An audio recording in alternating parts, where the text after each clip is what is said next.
Salut l'équipe et désolé l'équipe, mais on est fin octobre, qui dit fin octobre dit Halloween. Et en tant que fan de manga, Halloween, on peut parfois se demander, mais qu'est-ce que je peux lire?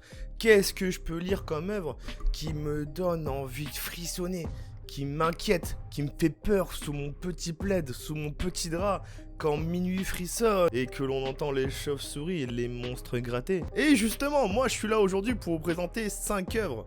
5 œuvres pour ce mood-là. Alors attention, c'est un top subjectif. C'est-à-dire vous avez sûrement en tête d'autres œuvres qui peuvent faire frissonner, qui peuvent faire peur.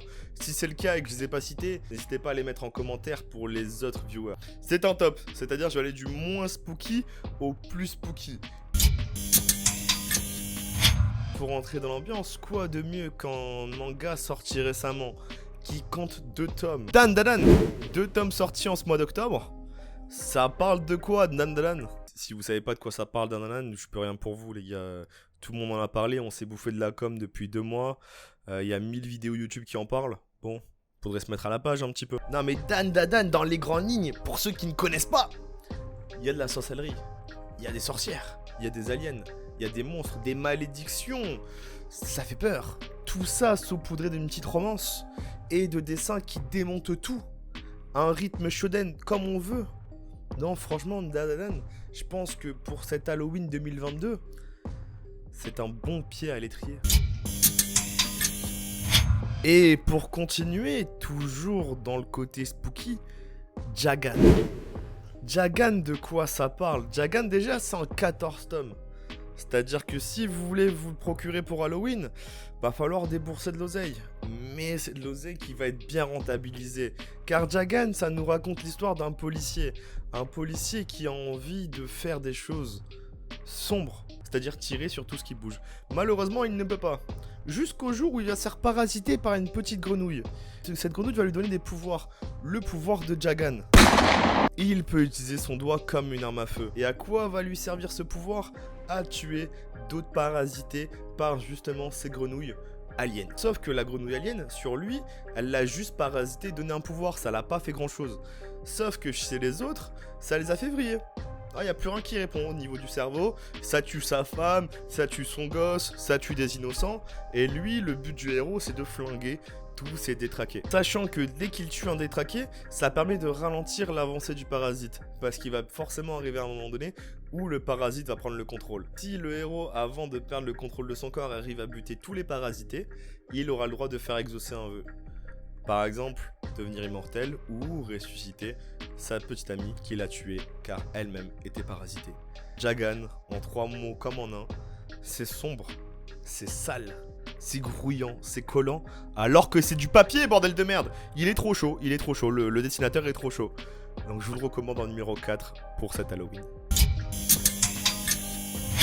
Au cas où vous n'auriez pas vu passer l'info, il y a une série qui cartonne sur Netflix qui s'appelle Dahmer.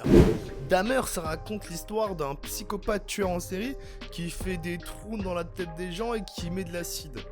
C'est un carton. Donc pourquoi pas surfer sur ce carton de série inspiré d'une histoire vraie en parlant d'un manga inspiré d'une histoire vraie. 17 ans, une chronique du mal. 17 ans, une chronique du mal, ça raconte une histoire vraie, quand je viens de vous le dire, qui s'est passée au Japon, où on a eu de la violence sur mineur, sur une jeune fille, qui a été, je peux pas dire ce mot sur YouTube, mais ça commence par V, qui a été violentée également, qui a été assassinée. Je vais pas essayer de vous en dire plus que cela. Le manga est en 5 tomes, si je dis pas de bêtises. Donc du coup c'est pas trop de tomes dans lequel investir pour cet Halloween. Et je vous propose de même pas vous renseigner plus que ça, parce que vous risquez de tomber sur des témoignages et des reportages de cette histoire vraie, et ce serait dommage de se cacher la fin, s'il y a une fin. Comment faire un top horreur sans parler des chefs-d'œuvre de Lovecraft? Lovecraft, pour ceux qui ne connaissent pas, c'est un maître romancier de l'horreur. Il a à lui-même quasiment inventé un style. Et Lovecraft, c'est très sombre. Extrêmement sombre. Et pourquoi ne pas l'adapter en manga? C'est ce qu'a pensé Gutanabe. Gutanabe qui est en train d'adapter toutes les œuvres de Lovecraft en manga. C'est aux éditions Kiyun qui font un travail Les produits sont magnifiques avec une espèce de faux cuir en tant que couverture. Non mais c'est incroyable. Non mais Kyun de toute façon c'est... Kyun, Kurokawa Meian c'est les GOAT. Faut le dire. Et justement dans ces chefs-d'œuvre de Lovecraft, moi je vous conseille le tome qui s'appelle Le Molosse. Le Molosse, pourquoi lui et pas un autre? Déjà parce qu'il me semble que c'est le dernier sorti. Donc déjà vous n'allez pas avoir de problème pour le trouver. Et en plus, le Molosse a l'avantage de recouper 3 histoires en un. Donc 3 histoires courtes en un seul tome. Je trouve que c'est plus facile de rentrer dans les chefs-d'œuvre de Lovecraft par ce tome-là, justement parce qu'on a 3 œuvres différentes, et si on accroche moins à une histoire, plus à une autre, au moins on aura déjà quelque chose sur lequel se raccrocher. Alors que si vous commencez par l'appel de Cthulhu ou par un autre, et finalement ça vous plaît pas, c'est trop sombre, vous comprenez pas trop ce qui se passe, vous aurez gâché de l'argent, de l'énergie, et votre Halloween. Et ce n'est pas le but. Donc voilà, je vous conseille le Molosse. Si vous voulez en entendre plus parler, un peu plus d'infos sur ce tome-là, je vous conseille l'excellente vidéo que le mangaka m'a réalisée en partenariat avec Le Monde de Tada. Et justement, ils en discutent. Allez la voir, elle est dans la description. Comme je vous l'ai dit en début de vidéo, ce top est subjectif. C'est-à-dire qu'il y a sûrement beaucoup d'œuvres auxquelles je n'ai pas parlé, auxquelles je ne fais pas référence parce que je ne les ai pas lues ou parce que je n'ai pas jugé bon de les mettre dans ce top. Par exemple, je pense à Gannibal, je pense à Hideout, je pense même à King's Game, qui est un survival horreur, un survival game également, qui date d'il y a peut-être 10-15 ans. Je pense également à tous les autres chefs-d'œuvre de Lovecraft, et je pense surtout au maître de l'horreur, Junji Ito. Si il y a des œuvres que je n'ai pas citées, n'hésitez pas à les mettre en description, ça pourra toujours aider les autres. Et pour la place numéro 1, le manga que vous devez lire cet Halloween pour avoir peur, pour flipper vos races, bah justement, c'est Junji Ito. Alors déjà, Junji Ito, pour les 3-4 du fond qui suivent pas, c'est le maître de l'horreur du manga.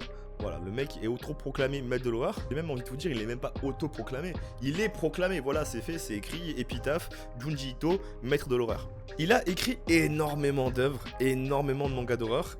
J'ai longtemps hésité entre Spiral et le manga que j'ai choisi. Et j'ai choisi du coup Tomie. Tomie, pourquoi je l'ai choisi? Déjà parce que je pense qu'il est sorti il y a pas très longtemps, donc vous pouvez le trouver facilement. Au-delà de ça, c'est une histoire d'horreur qui utilise un mécanisme que j'aime bien. Le côté, tout se passe bien. Attends, tout se passe plus bien. Attends, ça se passe pas bien du tout. Voilà, à l'image d'un Silent Hill par exemple. Tomie, c'est l'histoire d'une femme qui est magnifique, qui attire les hommes. Et une fois que ces hommes sont épris d'elle, elle leur fait faire des choses pas fous. Par exemple, ils pètent un plomb, ils peuvent tuer des gens, se tuer eux-mêmes. Voilà, ce genre de choses. Des choses un peu sanglantes, un peu sanguinolentes et un peu horrifiques. Allez-y. Allez-y, achetez Tomie. Non, allez-y, je vous regarde Amazon, Tomie, Rakuten, vous pouvez y aller. C'est sûr vous allez kiffer. Et si vous kiffez pas, essayez un autre Junji Ito. Et si vous kiffez toujours pas, bah revenez vous plaindre sous cette vidéo. Vous trouverez peut-être d'autres choses qui pourront vous faire plaisir et moi je saurai que vous n'êtes pas âme à aimer l'horreur. Voilà l'équipe, c'est tout pour ce top 5 de l'horreur. J'espère que vous avez trouvé ce qu'il vous fallait pour frissonner dans vos chaumières, pour avoir les petits frissons d'inquiétude, de peur. Et quand à minuit vous ne trouverez pas le sommeil après avoir lu Tomie, n'hésitez pas à penser à moi. Et peut-être que là, vous pourrez regarder une de mes anciennes vidéos, vous abonner, lâcher le petit like et regarder en commentaire s'il n'y a pas d'autres œuvres qui pourront vous faire passer le temps et cette période d'Halloween. Et surtout, n'oubliez pas l'équipe. Salut l'équipe. Voilà.